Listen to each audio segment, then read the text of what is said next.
देखिए, भारत के लिए गौरवशाली पल है जब हम G20 की अध्यक्षता कर रहे हैं और one earth, one family, one future, वासुदेव कुटुंबकम, इसी सोच को लेकर इस पूरी थीम के आसपास हमने इसका आयोजन किया है। बहुत सफल आयोजन अब तक। 60 शहरों में 200 से ज़्यादा मीटिंगों का होना, हज़ारों विदेशी डेलीगेट्स का उसमें पार्टिसिपेट करना, और अब लीडर समिट के लिए पूरी तैयारी है। अगर आप पूरी दिल्ली में देखेंगे तो ऐसे 78 लोकेशंस पे 78 जगह पर UHD और 4K कैमरास लगे हैं, चाहे राजघाट हो, एयरपोर्ट हो और भारत मंडपम हो, और बर्ड आई व्यू कैमरास भी वहाँ पे लगे ताकि आपको क्लीन फीड जो DD के द्वारा दी जाए उसमें हर वो पल लम्हा कैप्चर करके देश और दुनिया में दिया जा सके। दूरदर्शन ने उसके लिए पूरी तरह से तैयारी की है और हज़ारों मीडिया के लोगों ने देश और विदेश से इसमें अपना अप्लाई किया रजिस्ट्रेशन के लिए। लगभग 3000 एप्लीकेशंस इसमें अब तक आई हैं रजिस्ट्रेशन के लिए।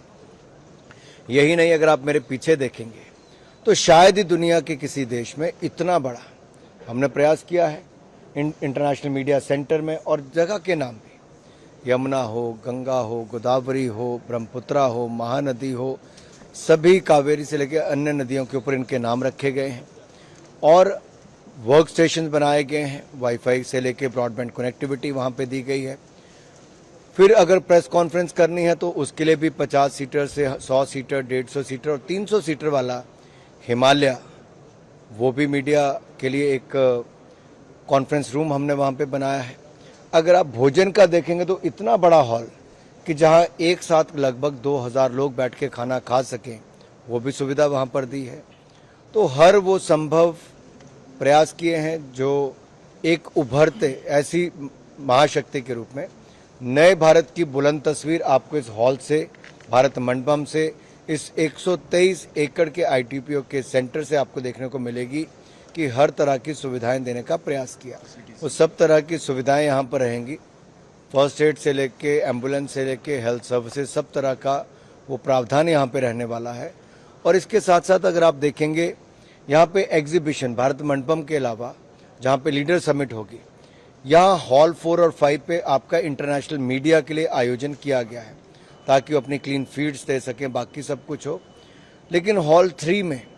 जहाँ एक और वन डिस्ट्रिक्ट वन प्रोडक्ट, हर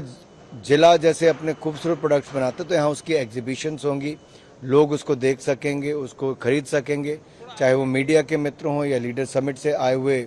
दुनिया भर के नेता हों। साथ ही साथ RBI ने डिजिटल पेमेंट्स, डिजिटल करेंसी, इसके ऊपर भी एग्जीबिशन लगाई जो अपने आप में एक बहुत बड़ा आकर्षण दुनिया के लिए है कि भारत ने डिजिटल टेक्नोलॉजी, डिजिटल इंडिया में अलग अलग पहलू पे कैसे काम किया। उसमें से एक डिजिटल पेमेंट्स है जहाँ पे 46% दुनिया की पेमेंट्स भारत में होती है। साथ ही साथ आप देखोगे मेटी का एक स्टॉल यहाँ पे, अगर हॉल में देखें तो वहाँ पे भाषिनी के बारे में, डिजीलॉकर के बारे में, डिजिटल पेमेंट से लेके अन्य जो काम इलेक्ट्रॉनिक और इंफॉर्मेशन टेक्नोलॉजी के माध्यम से हुआ है, CSC सेंटर से लेकर बाकी सारे,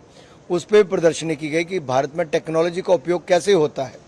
और टेक्नोलॉजी के माध्यम से मोदी सरकार ने ट्रांसपेरेंसी, अकाउंटेबिलिटी सिस्टम की तो लाए, लास्ट माइल डिलीवरी को भी कैसे बेहतर किया और साथ ही साथ कैसे हमने नए आयाम स्थापित किए, एक तरह से उसको दिखाने का भी एक प्रयास यहाँ